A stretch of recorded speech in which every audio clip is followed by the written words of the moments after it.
2025 draft class is just around the corner, and this is your last window to act before the hype gets out of control. This draft class is looking a little bit weak at quarterback. It's lacking some superstar potential outside the top two at wide receiver, but the running back class is absolutely loaded. We have got Ashton Jeanty, who is going to be a top 15 pick in the NFL draft and could potentially be your 101 in your rookie drafts. But that is not all. Currently, on Mock Draft Database, we've got 7 running backs projected in the top 100. There are 24 running backs projected to be drafted. Those running backs are going to find homes in the NFL, and that means bad things for a bunch of veteran running backs who could lose their jobs, and their fantasy value is going to plummet from beneath them. I'm going to dive into some guys that I think you should be looking to sell right now before this draft class hype gets out of control and their value plummets. We're going to start at the top, James Conner. Now, James Conner, he's had a great year. He is doing great things for you if you're a contender, but he is a free agent next season. It is likely that he is going to struggle to find another lead back job. Yes, he may be able to find a 1-year, 1A, 1B type scenario, but for fantasy, that is not going to be fantastic. Anytime he's going to be in a 60-40, even a 45-55 split, it's going to hurt him. And we know that this offense in Arizona is currently built around him and his strengths and that power run game. There's an awful lot of duo being run in the Arizona. I think that this is your final window. If you are currently rostering James Conner and you're not pushing for that title, you've got to act now, because this offseason, his value is going to plummet. I would take a second round pick. I think if you're selling to a contender, you might even be able to get a little bit more right now. The next guy I'm going to talk about, though, Najee Harris. Again, another off-season free agent. He is a very unique runner. Yes, he's been average the last 2 years, but this year he's doing some decent stuff with Pittsburgh. But he is very scheme dependent. He is not going to fit anyone. And if we're talking cost, currently Najee Harris is going to cost likely 6 to 7 million as a free agent. That's a low ball figure. He could get more. That is going to be 3, if not 4 times more than the round 3 for rookie pick. If you're a franchise, you're being very, very frugal with those pennies. Are you going to go and spend money on Najee Harris when you can get a similar level player, a similar level prospect in the 3rd round, and it costs you a quarter of the amount? It would be sacrilege if you're not going to do that. I'm happily selling Najee for any second round pick. I would take a 2026 or 2027 second round pick. I think you need to be looking to move Najee. And the bonus with Najee is that Jalen Warren's back. Jalen Warren's going to start eating into those shares. So even his 2024 value is about to plummet as well. The next guy, I've talked about this a few times already this season. Alvin Kamara, this is your final sell high opportunity. We've got the QB potential changing. We've got a new head coach, new offensive play caller. And let's be honest, the Saints could be really, really bad next year.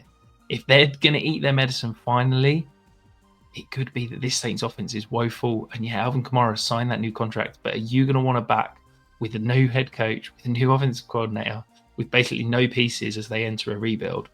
I'm not going to want that. So I would take a second round pick. I think you can get more. I think he still has that name value. I think he still has that value that's being held up by his early season. So I think you can maybe get 2 seconds, maybe even a late first.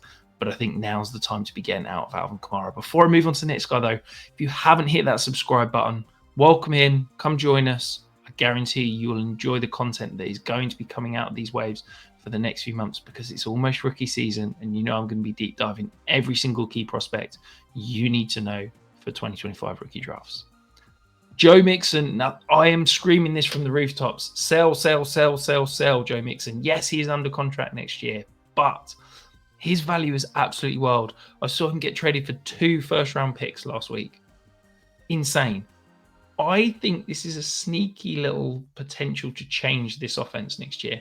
Bobby Slowick is maybe the most dedicated to early down runs of any play caller in the league. I think he had a phenomenal year as play caller last year, but the warts are starting to show. And I wouldn't be shocked if this Texans offense, as they look to build around CJ Stroud and kind of move forward, maybe they're looking for a new play caller and go in a different direction. Joe Mixon isn't getting younger. He is 29. I'm still selling for a second round pick. As with all of these veteran running backs, I'm taking a second round pick from, but I think you can honestly get more. As I said, I saw him go for 2 firsts last week. I think if you can get a late first, maybe even get a second on top of that as well, it's an incredible deal. And you have to be selling Joe Mixon right now because I just don't see the longevity in his price. DeAndre Swift up next. Yes, noted DeAndre Swift hater. He's had an up and down season, that awful start, that good middle. Now we start to see Roshan Johnson working in. Look, there is going to be a new head coach and offensive play caller in Chicago, maybe very soon. Who knows after the debacle on Thanksgiving. But at the end of the season, there is no way that they're bringing Eberflus back. I know DeAndre Swift has just signed that new contract, but look, this is how short-term NFL contracts are. The Bears can save $600,000 by moving on from it at the end of the year. That's something that they need to be thinking about because I don't think he's the answer. He is so scheme-dependent. Yes, he's good in space. Yes, he's good in the screen game, but he's not a guy that can carry the ball between the tackles and carry your run offense. So I think you need to be looking to get out of him because he could easily be replaced by one of these day 2 running backs that we're going to see drafted next year.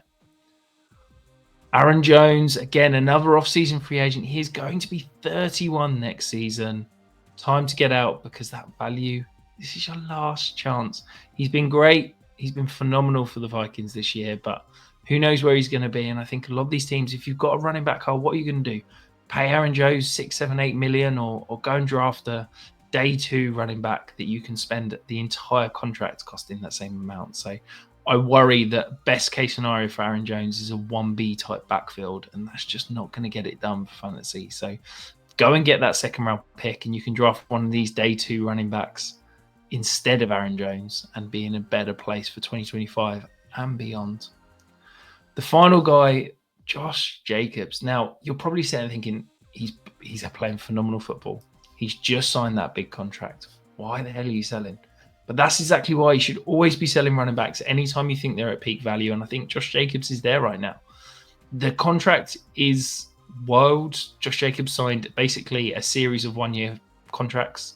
The Packers can get out from it at any point and end up saving money. Yes, $2 million isn't a huge cap saving, but anytime there's not that guaranteed money going into future years, it makes me nervous.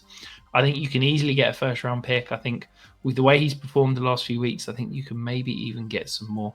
It's time to be looking to get out on Josh Jacobs because even if the Packers add somebody into that backfield, it could go from an 80% opportunity share guy to a 60% opportunity share guy. And that drop in volume is absolutely massive. So do you agree with all of these 7 players? Are you super excited for the 2025 running back draft class, just as I am? Let me know in the comments below. And of course, while you're there, hit that like, hit that subscribe. Make sure you stick around.